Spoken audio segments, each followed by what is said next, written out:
Penn State is targeting one of the top receivers in the transfer portal, and there's a serious chance that they could land him.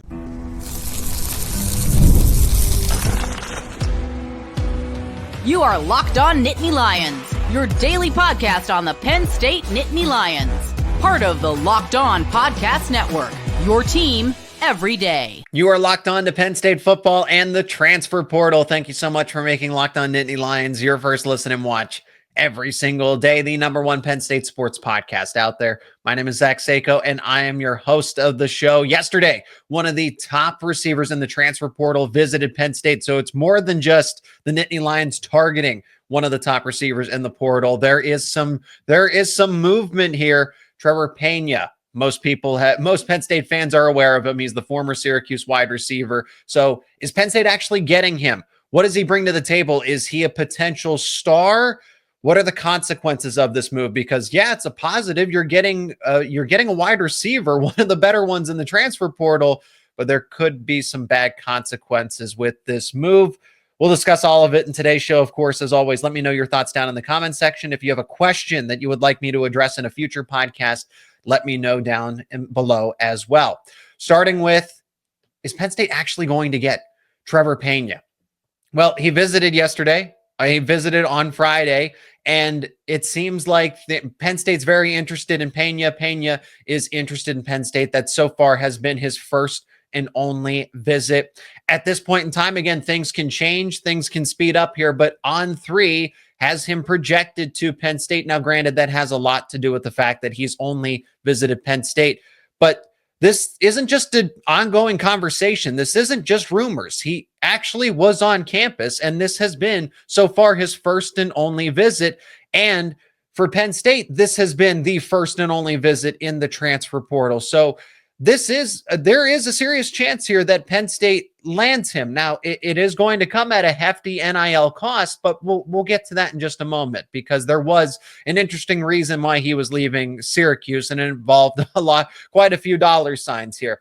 But what would Penn State potentially be getting in Trebor Pena? Well, they're getting a veteran wide receiver, someone that is going into their 6th season of college football. It took him some time to break out. It wasn't until Fran Brown showed up at Syracuse and things changed a little bit before Pena really started to settle in. Into last year was really his only impactful season, if you will.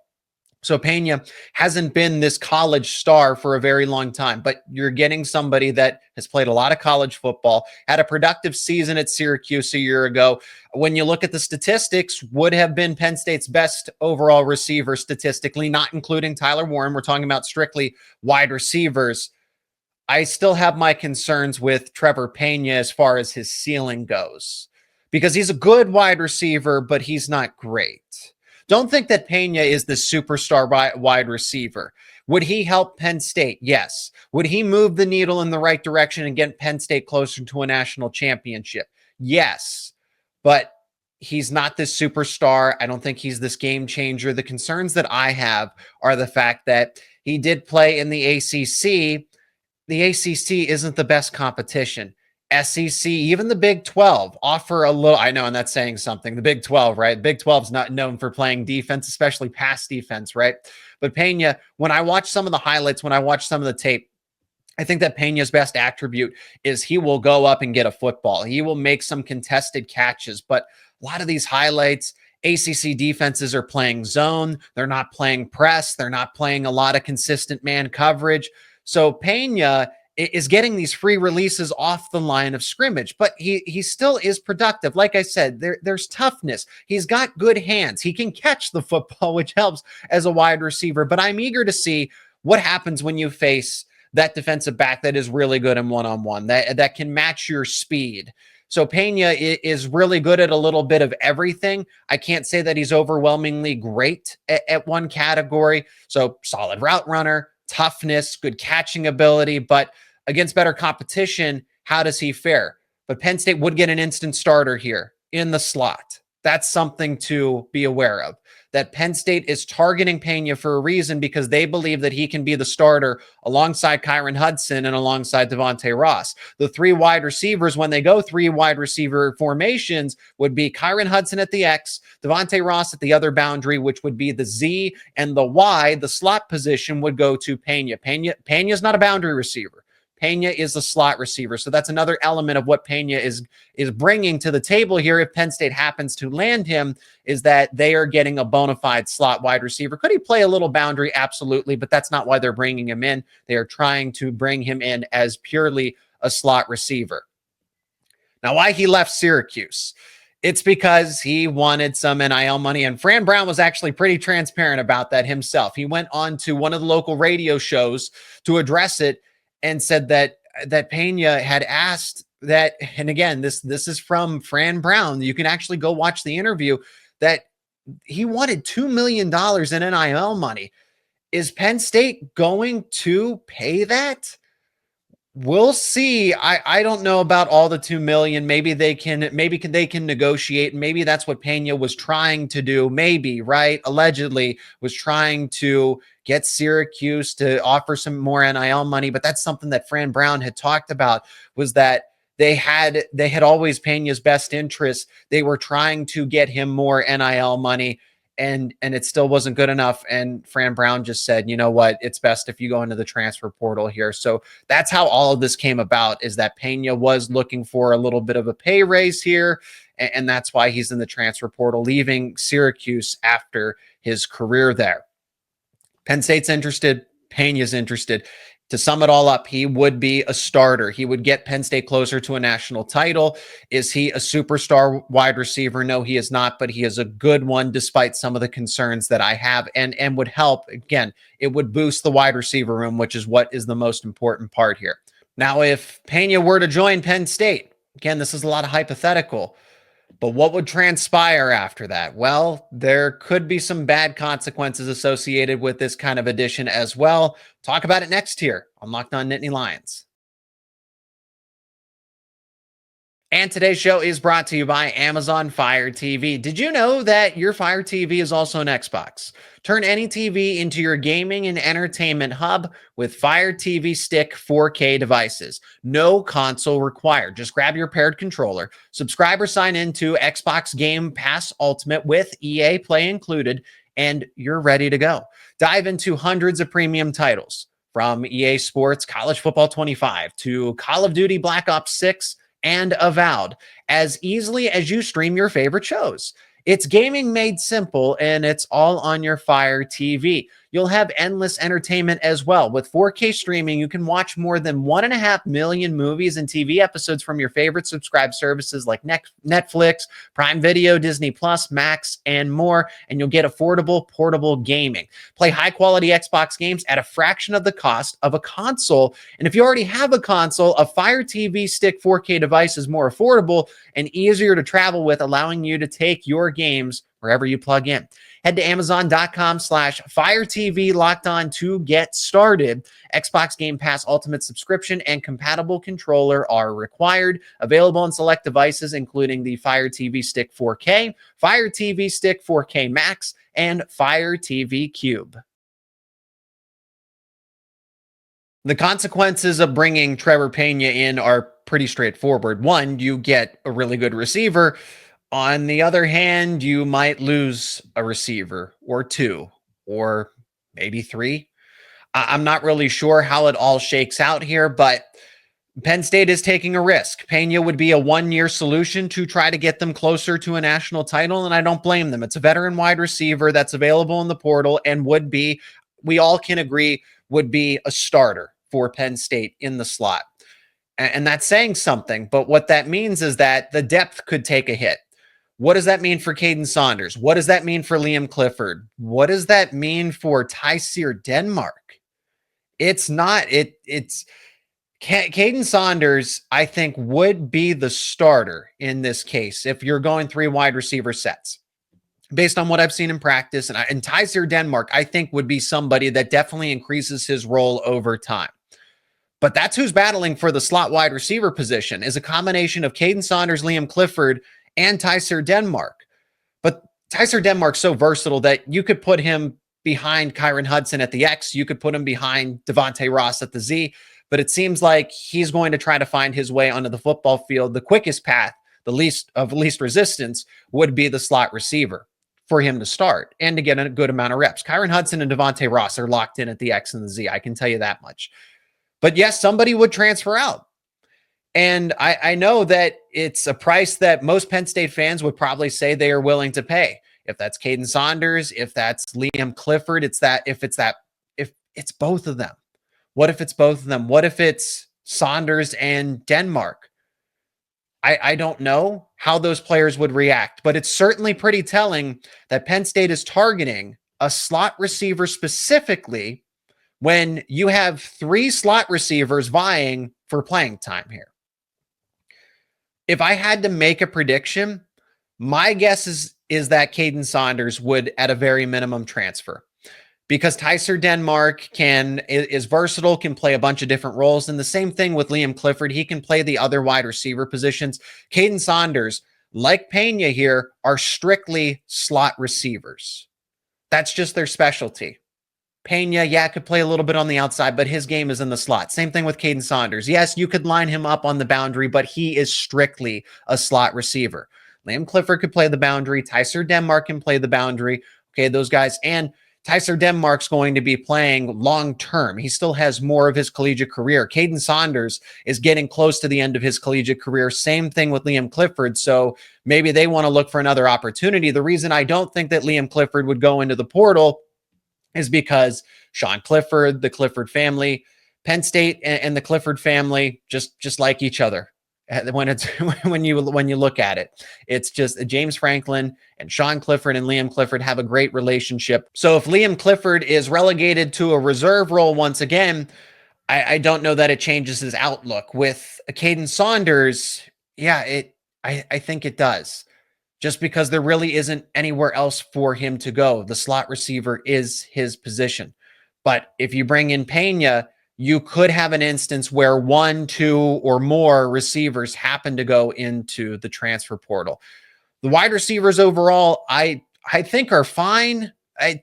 I don't have these lofty expectations for them, aspirations. I've gone on the record to say that this isn't a need. It's a want. You want to upgrade the wide receivers, but this is a team that is going to rely on its offensive line, its 2 superstar running backs, and the cluster of tight ends.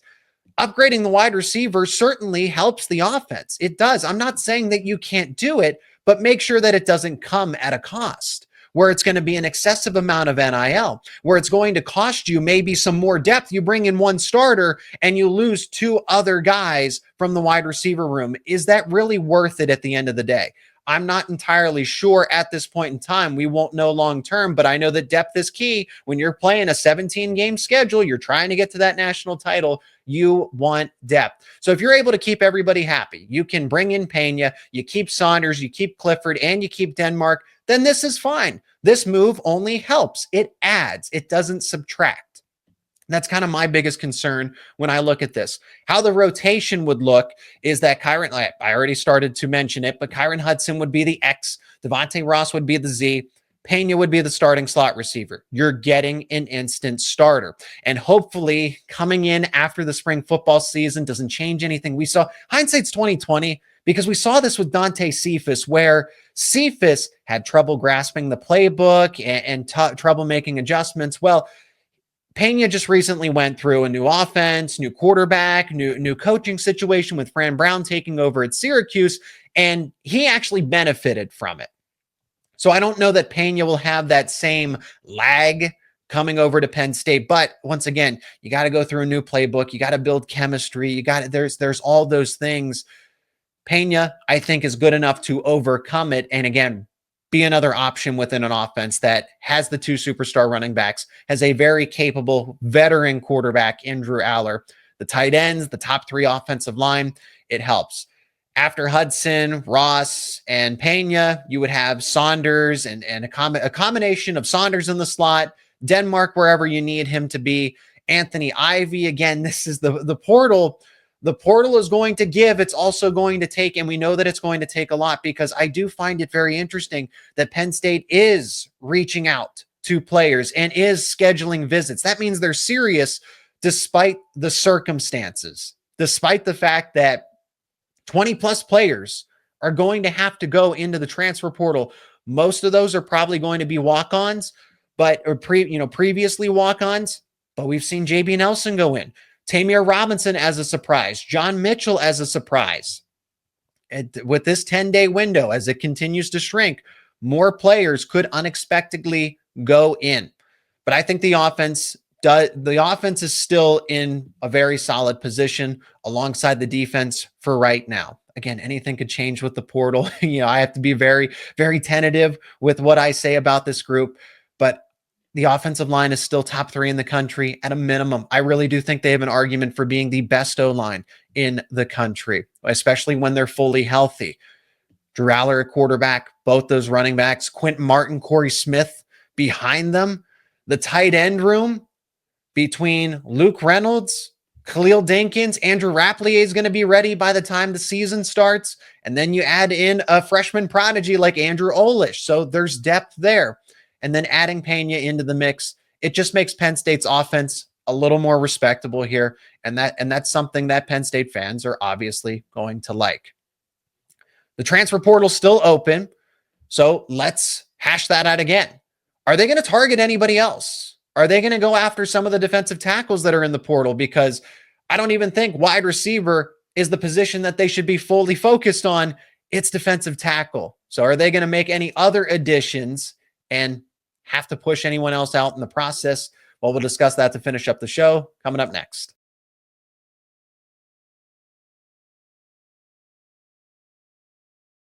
Like I began the beginning of the show, I find it extremely intriguing that Penn State had scheduled an immediate visit with a Trebor Pena after he went into the portal. That was Pena's first visit. That was Penn State's first transfer visit as well.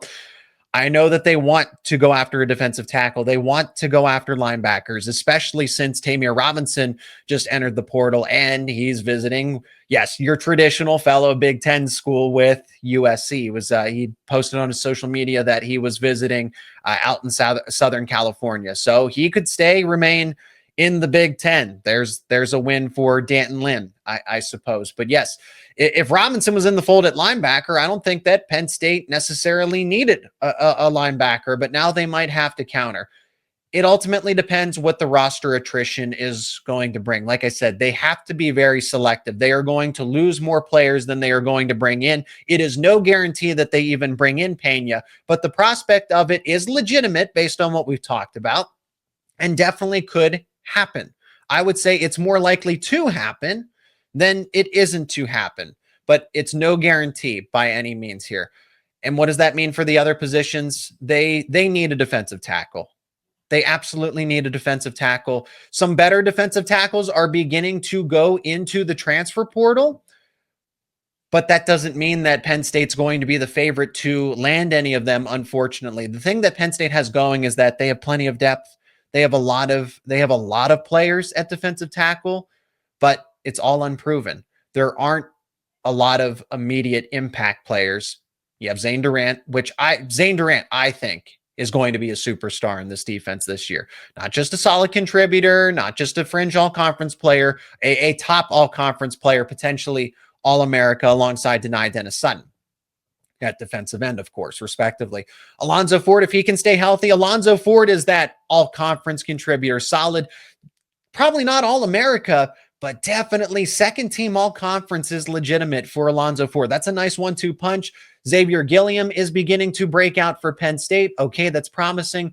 But after that, Penn State wants to have a full 2-deep depth chart for defensive tackle. They need an instant impact player, somebody that can rotate in frequently, that can be right at about the caliber of a Xavier Gilliam underneath Alonzo Ford and Zane Durant. That's what they're looking for. Are they going to get that? It's going to be tough. I don't know that they're going to do that just because of where the roster is. They have to cut because of the roster limits with this house settlement coming up, that they're going to have to get rid of at least 20 players. So, and for each one that you bring in, you're going to have to push another one out. James Franklin talked about how he doesn't want any surprises, how he doesn't want any players that he hasn't had a conversation with. that there isn't that transparency, that they know what their move is. So I imagine that they knew that Tamir Robinson, it might have been surprising to us, but I imagine those conversations were happening, that Tamir Robinson's going to go into the portal. John Mitchell's going to go into the portal. So we'll see how Penn State ultimately responds. I know that Penn State is also, they've been interested in offensive linemen too, which is really interesting to me because the offensive line is one of the deepest groups in the room, even with the subtraction of JB Nelson. The spring transfer portal window, I just want to reaffirm, this isn't where everybody should get their hopes up. This spring transfer portal window, it's in the winter portal window where you can make a lot of serious moves, or more so serious moves. You're almost kind of lucky in a sense of who will enter in this case last second before the season starts. This is your final opportunity to make serious roster moves, because most people enter in the winter to get settled, to get situated, and not scramble to find another team, to find another program. Penn State is in the situation that it's in. They knew that they were going to be well over that 105-player roster limit. They're dealing with the consequences now, but I think they're prepared accordingly. They knew what they were up against. But if there's a player that is interested in Penn State and Penn State reciprocates, then they're going to try to find a way to make it happen.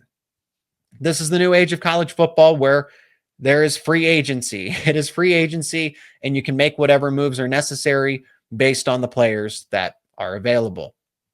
So we'll see how it all unfolds with Pena here.